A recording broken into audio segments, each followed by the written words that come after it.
창세기 강의 87번째 시간으로 찬송에 눈을 뜬 레아라는 제목으로 말씀을 드리겠습니다. 오달수라고 하는 배우가 있습니다. 이 화면을 보시면 한 번쯤은 얼굴을 보셨을 그런 배우죠. 이 명품 조연 배우라고 불리기도 하고요. 이 배우가 등장한 한국 영화 관객이 1억 명이 넘었다고 합니다. 아마 이 배우가 등장한 영화 제목을 들으시면 한 번쯤은 보셨을 거예요. 국제시장, 도둑들, 변호인, 암살, 베테랑. 다 이렇게 1000만 명이 넘게 본 영화에 이 배우가 다 등장했습니다. 그런데 이 배우가 조연으로 등장했는데 이렇게 인기가 있는 이유가 무엇이죠? 특징이 있는데요. 이 배우는 꼭 남자 주인공과 함께 짝을 이루어 영화에 등장합니다. 그래서 이 남자 주인공들이 거기서 더 돋보이도록 만드는 그런 역할을 하죠. 본인이 잘생기고 멋지진 않은데요. 이 사람 때문에 다른 주인공들이 더 잘 드러날 수 있도록 하기 때문에 이런 영화에서 아주 인기 있는 사람입니다. 성경에도요, 이렇게 주인공과 또 조연들이 등장합니다. 창세기에 나오는 주인공들은 아브라함, 이삭, 야곱과 같은 족장들이죠. 근데 그 주변에는요, 또 이런 오달수 씨와 같은 조연들이 등장하죠.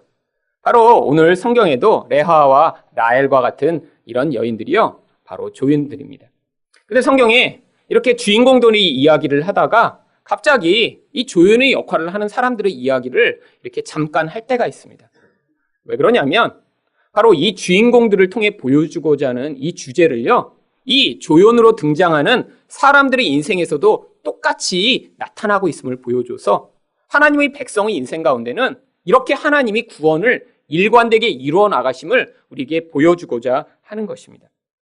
레아의 이야기를 하고 있지만 사실 그 안에는 또 야곱의 이야기가 동일하게 담겨 있고요. 또 야곱의 이야기를 했지만 그 안에는 또 레아의 이야기가 담겨 있어서 이 성경에 나오는 이 이야기들의 일관성을 통해 우리 인생 가운데도 이들 삶에 나타난 이런 과정이 동일하게 일어나겠구나라는 사실을 우리가 강조해서 깨달을 수 있도록 이렇게 반복적으로 기록하고 있는 것이죠. 그럼 오늘 본문을 통해 이 레아의 삶을 통해 하나님이 보여주시고자 하는 것은 무엇인가요? 바로 성도가 어떻게 찬송을 배우게 되는지를 성경이 가르치고자 하는 것입니다. 그럼 성도는 어떻게 찬송하게 되나요? 첫 번째로 결핍을 통해서입니다. 여러분, 결핍이라는 것은요, 상대적인 것입니다. 평소에는 내가 굉장히 만족하고 즐겁게 살고 있다고 했는데 그냥 우연히 SNS에 들어가 내 친구가 이렇게 지금 동남아에 가서 여행을 하고 있는 사진을 딱 보면요, 갑자기 자기 삶이 굉장히 지루하고 재미없어지는 경우가 있습니다. 평소에 자기 외모 정도면 평균 정도는 된다라고 생각하고 있었는데요, 갑자기 다른 사람의 아름다운 사진을 보는 순간에 갑자기 자기 얼굴이 오징어처럼 변하면서 굉장히 마음이 낙심되는 그런 경험을 하게 되죠. 여러분, 이런 결핍은요, 절대적인 것은 아닙니다. 그런데 어떤 사람과 비교하게 되는 순간에요, 자기 자신의 신세가 굉장히 초라하게 느껴지고요, 그때부터 더 마음이 불안정하게 되는 것이죠. 여러분, 방글라데시에 사는 사람들 사실 굉장히 행복 지수가 높다고 합니다.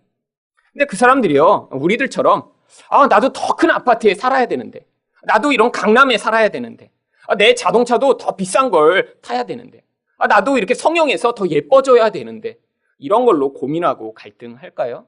아니요, 대부분의 사람들은요, 하루 세 끼 밥 먹는 것으로 만족하고 기뻐하죠. 왜? 대부분의 사람들이 그렇게 살기 때문에 비교를 하지 않는 것입니다. 오늘 본문에 등장하는 이 레아는 하지만 안타까운 그런 선천적 조건을 가지고 있었습니다. 29장 17절 말씀을 우리 한번 다시 보겠습니다. 레아는 시력이 약하고 라헬은 곱고 아리따우니. 지난 시간에 자세히 설명드린 대로요, 라헬은 곱고 아름답다라고 하는 이 말은 바로 몸도 아름답고 얼굴도 예쁘다라고 하는 뜻이라고 말씀을 드렸습니다. 지금의 언어로 바꾸면 라헬은 몸짱, 얼짱인 거죠. 그런데 바로 앞에 나오는 이 레아에 대한 묘사, 시력이 약하다라고 하는 것은 여기 나오는 이 약하다가 병들었다라고도 해석할 수 있는 그런 단어라고 말씀을 드렸죠. 결국 시력이 약하다는 건요, 단순히 눈이 이렇게 근시라 안경을 써야 된다는 걸 얘기하는 게 아니라 선천적으로 눈에 이런 기형적인 병이 있어서 그렇게 외모가 아름답지 못함을 대조적으로 보여주고 있는 것입니다. 결국 몸짱이며 얼짱인 여동생과 또 눈이 기형적으로 이렇게 생겨버린 이 레아. 결국 이 레아는요, 선천적으로 이런 결핍을 야기할 수밖에 없는 조건을 가진 그런 삶으로 태어났죠. 근데 문제가 어디에 더 있냐면요, 바로 자기의 그런 불행한 모습을 더 강조적으로 보여주는 대상이 바로 자기 옆에 있었다라고 하는 것입니다. 여러분, 사람은요, 기본적으로 이렇게 예쁜 사람에게 끌리게 되어 있어요. 여러분, 집에 만약에 누군가 찾아왔다고 생각해 보세요. 보더니 라헬 보고, 어머, 아이고, 넌 인형같이도 생겼네. 어떻게 이렇게 그냥 눈도 예쁘고 코도 예쁘고, 어머, 라반, 아니 당신 같은 사람한테 어떻게 이렇게 예쁜 딸이 났어? 그렇게 얘기하다가 이렇게 보더니 옆에 레아가 있어요. 그래, 너가 레아니? 그때 그 레아의 느낌. 여러분, 어려서부터 계속 그걸 당했겠죠. 여러분, 밖에서 만나는 사람은 안 그랬을까요? 사람들이요, 여러분, 예쁜 라헬이 지나가면, 어머, 라헬! 하고 손들고, 그러다가 레아가 지나가면, 레아다! 그리고 다 피하고. 아마 그래서 이 라헬은 밖으로 돌아다니는 그런 양치기가 되었고요. 레아는 집에만 머물러 있는 아마 그런 여자가 되었을 가능성이 높습니다. 여러분, 그런데 이 여자에게 있어서 이 외모는요, 굉장히 중요하고요. 어쩌면 전부라고 할 수 있죠. 지금처럼 여자들이 이렇게 알파걸들이 돼갖고요, 막 공부도 잘하고, 운동도 잘하고, 뭐 회사에서도 돈도 잘 벌고, 이런 세상이 아니라 옛날에는 여자가 예뻐서 이런 힘 있는 남자와 결혼하는 것이 인생의 가장 중요한 조건이었는데, 그 전부를 가지고 있지 못하다는 건요, 얼마나 큰 불행이었을지 우리가 상상도 못할 것입니다. 제가 가끔씩 주일이 되면요, 남자로 태어난 게 되게 감사하더라고요. 왜냐하면 제가 이렇게 주일날 여러분 앞에 이렇게 서야 되잖아요. 근데 만약에 여자처럼 제가 이렇게 주일날 뭐 입을지 고민하면요, 아마 힘들 것 같아요. 근데 고민할 필요가 전혀 없습니다. 늘 양복 색깔이 하나밖에 없기 때문에 그냥 눈에 빨리 띄는 거 입고 나오면 돼요. 그래서 아침마다 가끔씩 아내한테 얘기해요. 여보, 나 남자라 되게 감사하다. 이렇게, 그래서 고민하지 않으려고 저는 양복 색깔 늘 같은 색으로만 지난 15년째 사고 있습니다. 그런데 그럼 남자니까 가능하죠. 얼마 전에 이 세계 4위 부자에 오른 이 페이스북 창업자 저커버그가 자기 옷장을 이렇게 페이스북에 공개했어요. 한번 사진을 보세요. 어떻게 공개를 했는지. 2달 동안의 육아 휴직을 마친 다음에 내가 옷 뭐 입을지 이제 회사에 복귀하는데 고민된다라고 하고 옷장을 공개한 거죠. 다 회색 면티밖에 없습니다. 그리고 후드티랑. 여러분, 남자는 이렇게 입어도 괜찮아요. 여러분, 그런데 여자는 안 됩니다. 여러분, 여자는요, 남의 시선을 먹고 살죠. 여러분, 아무리 나이가 많이 들어도요, 우리 권사님 예뻐지셨네요? 그러면요, 하루가 행복해요.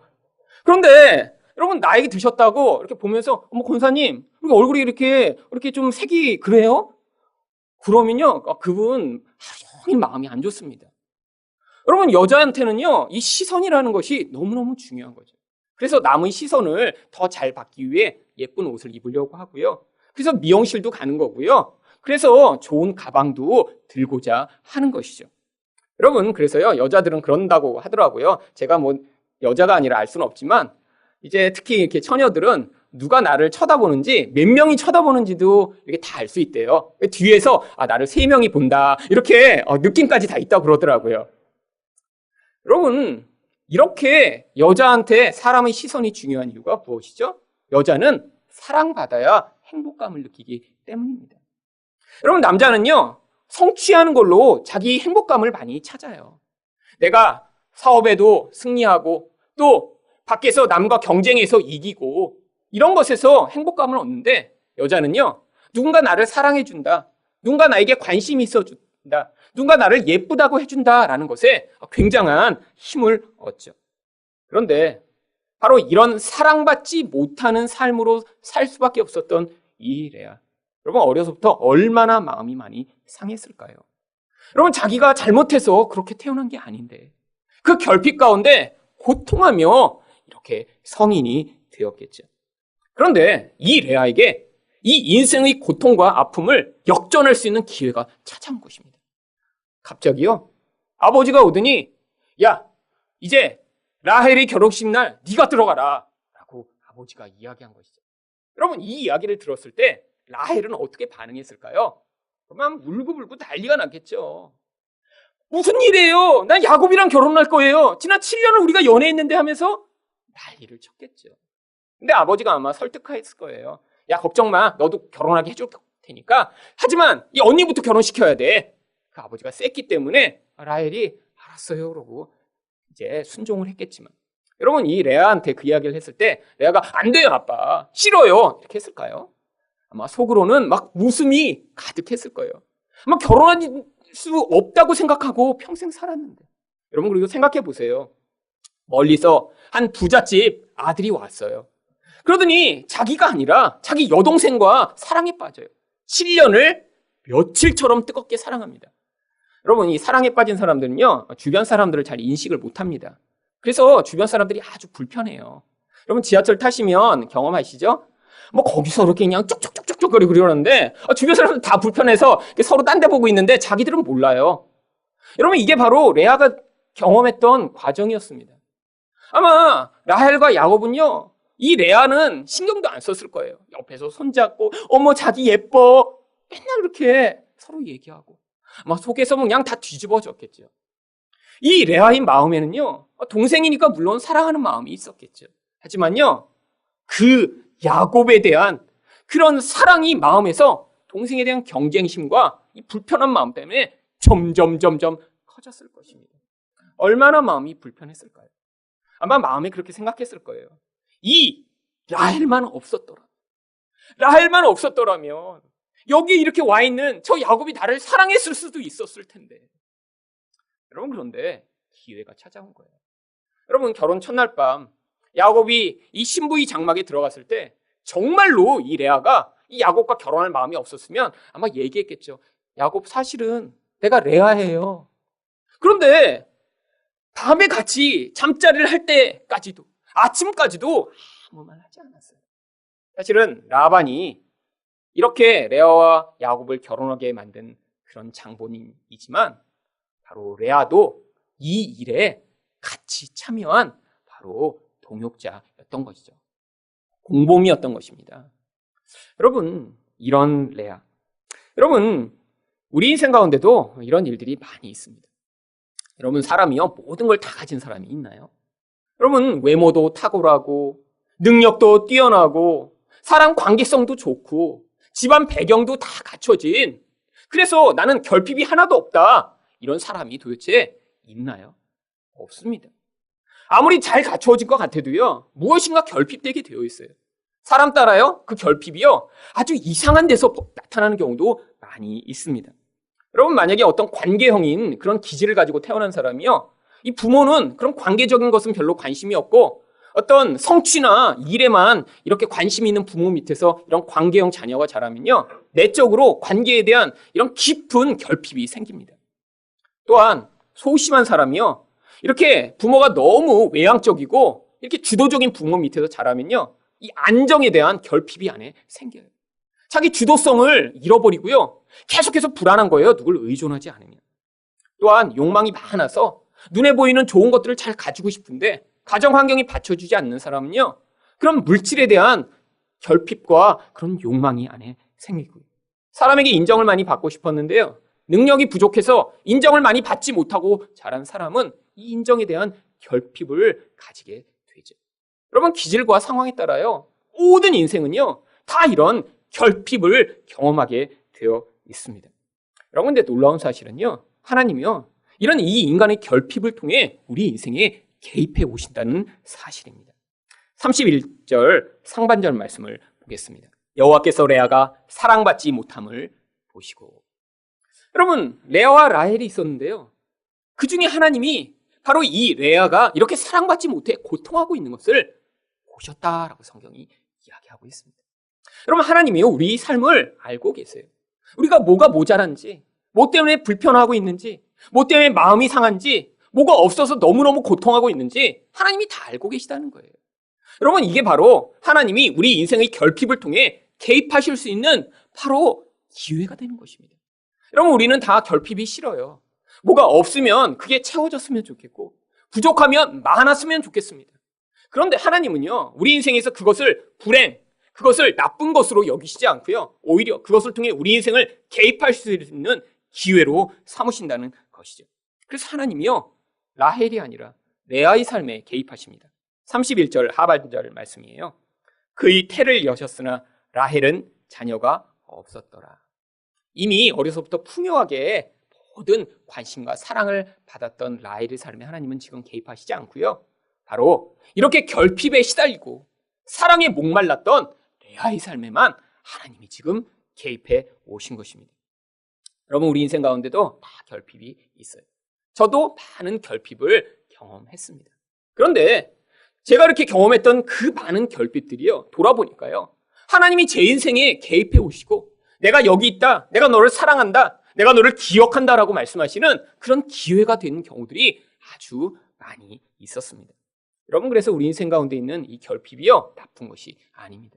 이 결핍이 없었더라면 하나님을 만날 수 없었고, 하나님이 은혜를 경험할 수 없었고, 하나님을 깊이 알아갈 수 없었을 텐데, 이 기회를 통해 하나님이 우리 인생에 개입하시고 우리와 관계를 맺으실 수 있는 그런 기회로 삼으셨다는 것이죠.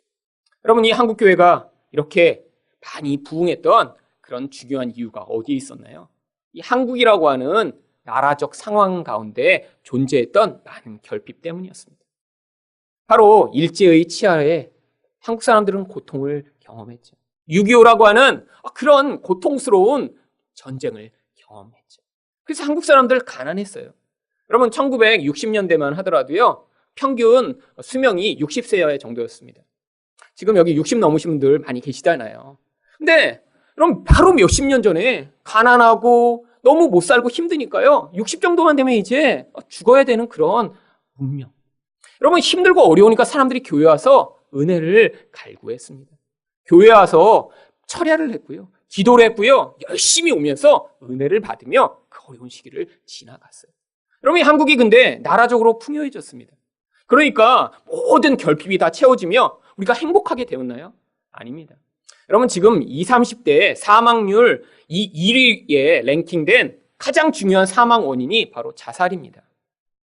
여러분, 청년들이요, 자살을 너무너무 많이 해요. 지금 작년에만 1년에 자살한 사람이 14,000명이고요. 매일 40명 정도가 자살을 선택했습니다. 여러분, 그것이 바로 지금 이 한국의 실정이에요. 우리 안에 물질적 풍요가 생기니까 뭐가 생겼어요? 비교의식이 더 커진 거예요. 남에 비해 내가 더 모자라 보이는 거예요. 다른 사람은 재밌게 사는 것 같은데 나만 이렇게 지루하게 사는 것 같은 거예요. 남은 그렇게 행복하게 원하는 걸 누리며 사는 것 같은데 나만 결핍됐다고 여기며 결국 그런 죽음을 선택하는 사람들이 많아지는 이 한국의 현실. 그럼 바로 지금이요, 그래서 오히려 하나님의 은혜가 필요하며 하나님이 개입이 더 필요한 시기입니다. 그럼 바로 우리가 그런 은혜를 받은 자들로 우리 또한 이런 결핍을 경험하고 있지만 이 결핍을 통해 하나님이 우리 인생에 더 개입하실 수 있도록 우리가 기도해야 할 것입니다. 두 번째로 성도는 어떻게 찬양하게 되나요? 풍요를 통해서입니다. 32절 말씀을 보겠습니다. 내가 임신하여 아들을 낳고 그 이름을 루벤이라 하여 이르되 여호와께서 나의 괴로움을 돌아보셨으니 이제는 내 남편이 나를 사랑하리로다 하였더라. 여러분, 고대에는요, 이 아들을 낳는다는 게요, 지금은 생각하지도 못할 정도로 중요한 일이었습니다. 지금은 뭐 이제 딸 낳아도 굉장히 좋죠. 그리고 이제 아들이 많기 때문에 오히려 딸 낳는 것이 이후에는 훨씬 더 좋을 수도 있습니다. 그렇다고 뭐 아들이 많다고 훨씬 좋냐? 지금은 세대가 바뀌어서요, 어느 집이 아들만 셋이다 그러면 다 이렇게 불쌍하게 보잖아요. 어떻게 키워? 근데 옛날에는 안 그랬어요. 여러분, 아들 하나 낳는다는 건요, 앞으로 그 가문에 이제 돈이 보장된 거예요. 노동력이 이제 보장이 되니까 부자가 될 수 있는 거예요. 아들이 많다? 더 부자가 되고 더 행복해질 수 있는 거예요. 여러분, 그런데 바로 라헬이 아니라 레아가 이런 중요한 아들을 낳았습니다. 얼마나 좋았는지요, 아들 이름을 루벤이라고 줘요. 여러분, 이 루벤의 뜻이 무엇이냐면요, 루가 라라고 하는 히브리어와 벤이라고 하는 이 히브리어를 합한 건데요, 라가 바로 보라라고 하는 감탄사입니다. 그리고 벤이요, 아들이에요. 합쳐서 읽으면요, 그래서 보라 아들이라, 이런 뜻입니다. 아니, 얼마나 좋으면 아들 이름을요, 감탄사를 넣어서 이름을 지어버린 거예요. 왜죠? 이렇게 중요한 아들을 낳았으니 이제 남편이 나를 사랑하겠지?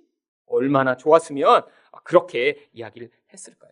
그런데 중요한 사실은요, 이렇게 아들이 태어난 이것을 바로 하나님이 내 인생 가운데 개입하셨다라고 고백하기 시작한 것입니다. 여러분, 사실 이 라반 가정은요, 하나님, 여호와 하나님을 알지 못하는 가정이에요.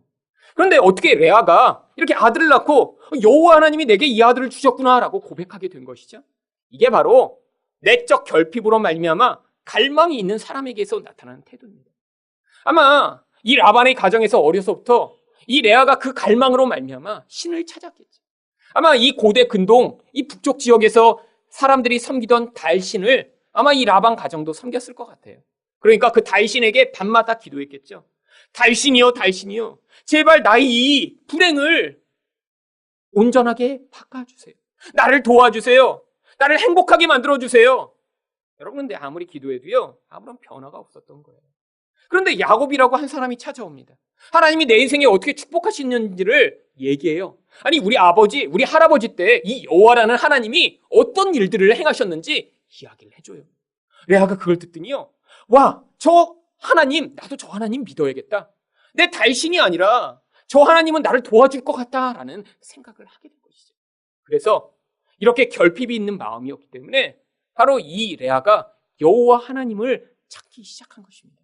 그런데 아들이 생기니까 바로 이 하나님이 내게 아들을 주셨구나라고 고백을 하게 된 것이죠.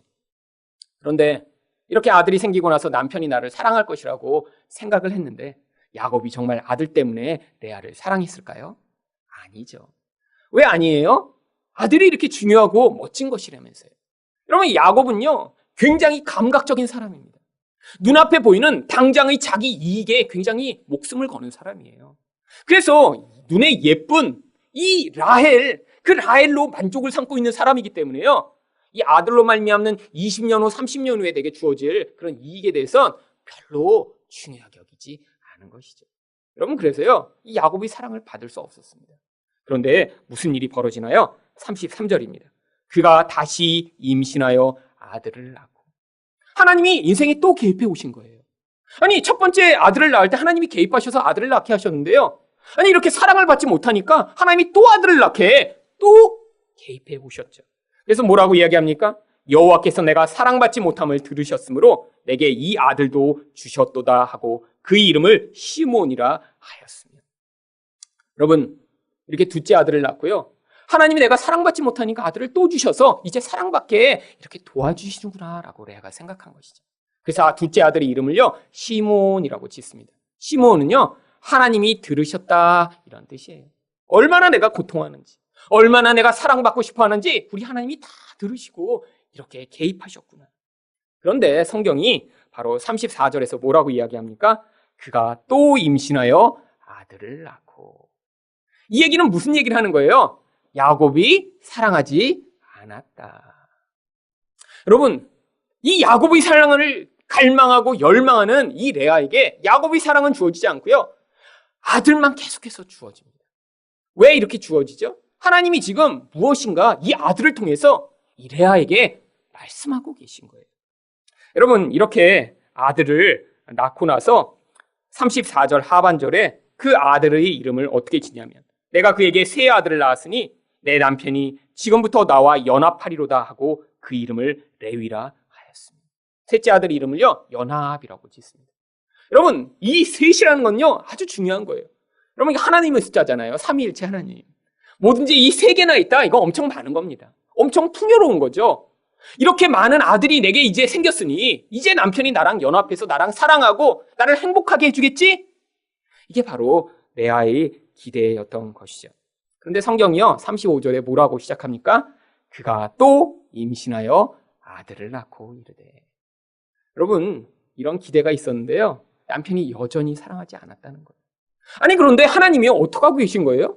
아니, 이렇게 남편이 사랑을 계속 갈구하는 이 레아에게 아들만 계속해서 주고 계신 거예요. 여러분, 왜 하나님이 이런 풍요를 허락하실까요? 여러분, 이 레아의 인생 가운데 하나님이 갑자기 외모를 바꿔주시지는 않았습니다. 여러분, 우리 인생 가운데도 그런 일은 잘 일어나지 않아요. 여러분, 저도요, 어려서 하나님께 키 좀 크게 해달라고 기도 많이 했습니다. 내가 염려함으로 내 키를 한 치나 더 할 수 있겠느냐, 이 말씀 붙들고 제가 많이 기도했어요. 그런데 키가 안 크더군요. 제가 중3 때까지 딱 자란 다음에 멈췄습니다. 방학을 지내고 학교에 올 때마다 제 밑에 있던 아이들이 이렇게 점점 커지는 거예요. 그때마다 제가 충격을 받아 금식하며 하나님께 매달렸는데 키가 안 크더군요. 여러분, 그런 우리를 갑자기 키 크게 하시거나 갑자기 예뻐지게 하시거나 갑자기 부자 만드시는 일, 그런 일은 없습니다. 그런데 하나님이요, 다른 풍요를 인생 가운데 주시죠. 하나님이요, 제 인생 가운데 키는 크게 안 하셨지만요, 다른 풍요들을 주셨습니다. 많은 풍요들을 주셨어요. 인생 가운데 하나님이요, 다른 것들을 많이 주시면서 뭘 깨닫게 하시고자 했냐면, 그 풍요를 주신 분이 하나님이심을 깨닫게 하셨어요. 여러분, 레아가 경험한 거예요. 인생 가운데 늘 결핍됐어요. 사람들로부터는 사랑받지 못했어요. 그런데 자기가 원하던 그 아름다움이나 자기가 원하던 야곱의 사랑은 주어지지 않았지만 하나님이 지금 다른 것으로 계속 풍요롭게 채우고 계신 거예요. 여러분, 우리 인생도 똑같습니다. 내가 원하는 바로 그것을 하나님이 바로 채워주시지는 않아요. 그런데 하나님이요, 우리 인생마다, 여러분, 한 가지가 결핍되고 모든 것이 다 결핍됐나요? 아니에요. 사람마다 이건 없는데 다른 게 주어진 경우가 많아요. 그런데 바로 이 사람에게 주어진 이게요, 어떤 다른 사람한테는 꼭 그것만 있었으면 좋겠다라고 하는 그런 것들인 경우가 또 많이 있습니다. 가정은 너무 화목해요. 가족이 같이 모이면 너무 좋고 행복해요. 즐거워요. 그런데 가정에 돈이 좀 없어요. 그래서 돈만 좀 있으면 너무 좋을 텐데. 근데 어떤 가정은요, 돈은 너무 많아요. 그런데 이 집은 모이기만 하면 전쟁이야. 그러니까 서로의 집을 보면요, 야, 저 집 정말 좋겠다. 저 집 정말 좋겠다. 여러분, 근데 하나님이요, 각자 필요한 분량만큼 주고 계신 것입니다. 그럼 거기서 뭘 경험하라고요? 내가 원하는 그 다른 것으로 나의 결핍을 채우려고 하는 것이 아니라 그 결핍을 이렇게 풍요로 채워주시고 계신 우리 하나님이 계심을 발견할 수 있도록 말입니다. 마지막으로 성도는 어떻게 찬양하게 되나요? 하나님을 발견함을 통해서입니다.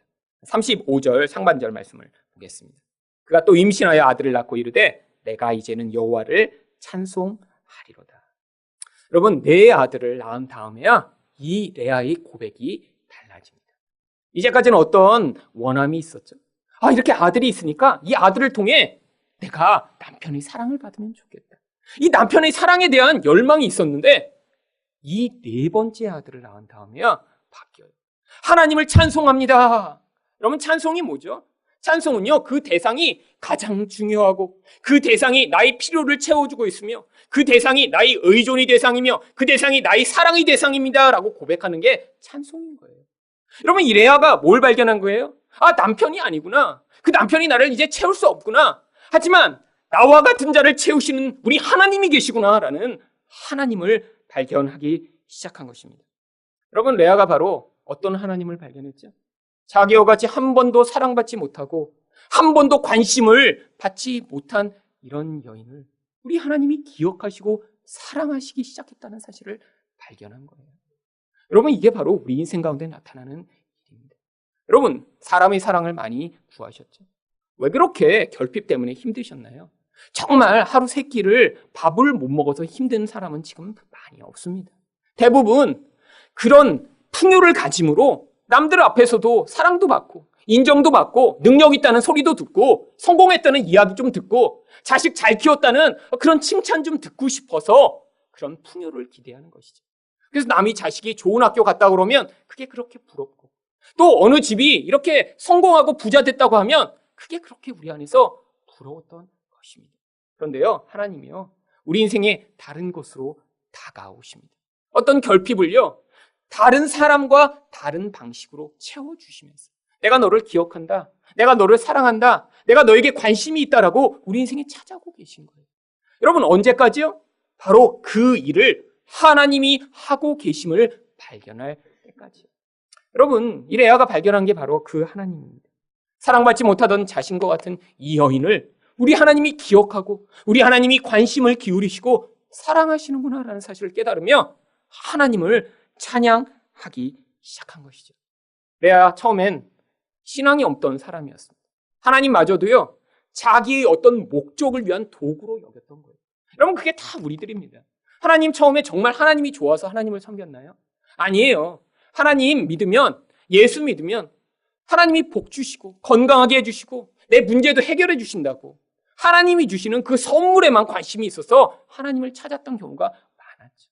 그런데요, 그 선물이 아니라 하나님을 발견하게 되는 그 순간에 우리가 찬양을 하게 되는 것이죠. 바로 레아가 그런 것입니다. 처음에는 하나님이 주시는 아들에게만 관심이 있었어요. 그 아들로 말미암아 내가 원하는 남편의 사랑을 얻을 수 있을까? 여기에만 관심이 있었는데 이 선물을 주시는 하나님을 발견하며 이제 찬송하게 된 것입니다. 그래서 그 아들의 이름을 35절 하반절에 어떻게 짓습니까? 이로 말미암아 그가 그 이름을 유다라 하였고 그의 출산이 멈추었더라. 여러분, 유다는요 바로 찬송, 찬양이라는 뜻입니다. 근데 이 아들을 낳고 이 유다라는 이름을 부르는 순간에 이제 출산이 멈추죠. 무슨 얘기예요? 삶에 주어지는 이 풍요가 더 이상 주어질 필요가 없다는 거예요. 왜? 이제까지 주어졌던 이 아들로 말미암는 풍요가 바로 이 레아가 하나님을 찬송하게 만드는 그 구원의 도구였음을 보여주는 것이죠. 레아가 여태까지 뭐에서 구원을 못 받은 거예요? 마음의 내적 갈망 때문에 늘 공허감과 불만족 가운데 살고 있던 존재였어요. 그런데 우리 하나님을 찬양하기 시작하면서 그 공허감과 불만족으로부터 구원을 받은 것입니다. 여러분, 우리 인생 가운데 하나님이 어떤 때는 결핍을, 어떤 때는 풍요를 주실 때가 있어요. 근데 왜 이런 인생을 살게 하신 것이죠? 우리 인생이 이 과정을 지나가며 우리 하나님이 유일한 의존의 대상이며 우리 하나님이 유일한 찬송의 대상이심을 배울 수 있도록 우리 인생이 지금 개입하고 계신 것입니다. 여러분, 그래서 결핍될 때 낙심하지 마셔야 돼요. 하나님이 나를 사랑하시지 않아서 이런 것 아니야? 아닙니다. 여러분, 그렇다고 풍요의 어떤 기회가 주어졌을 때 자만하지 마셔야 돼요. 그 풍요마저도 하나님이 그걸 통해 이게 전부가 아니구나. 정말 내 영혼을 만족시킬 분이 우리 하나님 한 분이시구나 라는 사실을 우리가 고백할 수 있도록 그런 기회를 주신 것입니다. 여러분, 사실은 우리가 레아와 같은 존재입니다. 사랑받고 싶어요. 그런데 모자라요. 그래서 우리 안에 늘 뭐가 있죠? 수치감이 있습니다.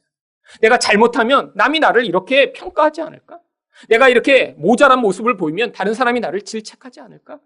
사랑받고 싶으니까, 인정받고 싶으니까 우리 안에 이 수치감이 너무 많아서 늘 불안해하는 것이 우리들입니다. 우리가 바로 레아와 같은 존재예요. 결핍된 모습이 있기 때문에 온전하게 사랑받을 수 없어요. 관계를 더 잘 맺고 싶지만 관계를 맺다 보면요, 우리 부족한 모습이 드러나서 결국 관계가 깨어지게 되는 게 바로 우리의 모습입니다. 여러분, 그런데 이 레아의 인생 가운데 하나님이 유다를 통해 이렇게 구원하신 것처럼요, 바로 이 유다가 어떻게 이 인류를 구원할지를 보여주는 모형으로 등장하는 것입니다.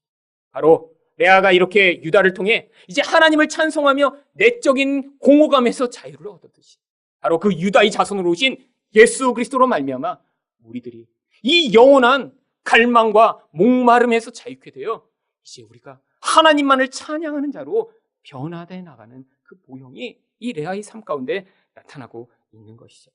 여러분, 그런데 어떻게 예수님이 우리를 구원해 주시는 것인가요? 여러분, 구원은요, 그냥 하나님이 능력이 있으니까 우리를 이렇게 도와주시는 것이 아닙니다. 여러분, 구원받기 위해서는요, 바로 우리 안에 있는 이 죄를 대신한 그런 대가가 치루어져야 돼요. 여러분, 바로 우리가 레아 같은 자예요. 우리 안에 있는 그 갈망과 우리 안에 있는 이 불만족으로 우리는 끊임없이 남을 미워하고 끊임없이 경쟁하고 부러워하고 질투하고 불만족한 삶을 살아가는 것이 우리들입니다.